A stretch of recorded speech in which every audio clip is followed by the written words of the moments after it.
वंचित गरीब वर्गातल्या हुशार विद्यार्थ्यांवर महायुती सरकार अन्याय होऊ देणार नाही अशी ग्वाही वित्तमंत्री अजित पवार यांनी आज विधानसभेत दिली। बार्टी, सारथी आणि महाज्योती या संस्थेमार्फत मागील 3 वर्षांपासून शिष्यवृत्ती रखडली असून विद्यार्थ्यांमध्ये असंतोष निर्माण झाला असल्यानं याबाबत कोणती कारवाई शासनानं केली असा प्रश्न आमदार डॉक्टर नितीन राऊत यांनी उपस्थित केला। त्याला अजित पवार यांनी उत्तर दिलं। बार्टी, सारथी, महाज्योती, अमृत या संस्थांच्या फेलोशिपसाठी PhD नोंदणी एकाच परिवारातील 5-5 जण करत आहेत। त्यामुळे खरोखरच त्यांचे विषय कोणते आहेत आणि त्यांच्या संशोधनाचा फायदा होणार आहे का नाही हे पाहण्याचा निर्णय शासनानं घेतला आहे।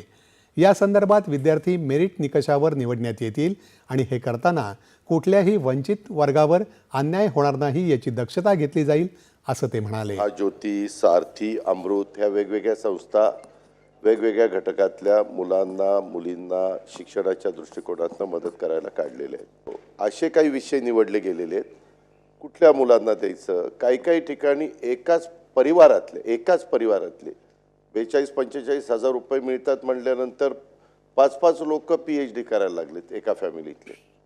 आणि मी मधीच माहिती घेतली तर ह्या ठराविक विद्यार्थ्यांच्या करता कित्येकशे कोटी रुपये जात आहेत आणि 4 लाख विद्यार्थ्यांच्या करता म्हणजे ह्यांच्या करताच रक्कम इतकी मोठी जाते आणि बाकीच्यांच्या करता अतिशय म्हणजे 50% पेक्षा जास्त रक्कम इकडे जायला लागल्यात आणि विद्यार्थ्यांची संख्या कमी आहे।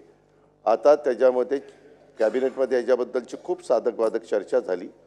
शेवटी कॅबिनेटने हा निर्णय घेतला की एक कमिटी नेमायची चीफ सेक्रेटरीच्या अध्यक्षतेखाली आणि साधारण बार्टीच्या किती विद्यार्थ्यांना मेरिटच्या दरवर्षी ज्याच्याकरता ॲडमिशन द्यायची, सारथीच्या किती विद्यार्थ्यांना द्यायची, त्याला आम्ही लिमिट घालणार आहे। त्यात पण आपण मेरिट लावतोय आणि राऊतसाहेब आपण एकत्र काम केलेलं आहे, त्याच्यावर तुम्हालाही माहिती आहे मी कधी कुठल्याही घटकावर अन्याय होईल अशा प्रकारची कुठलीही गोष्ट करत नाही।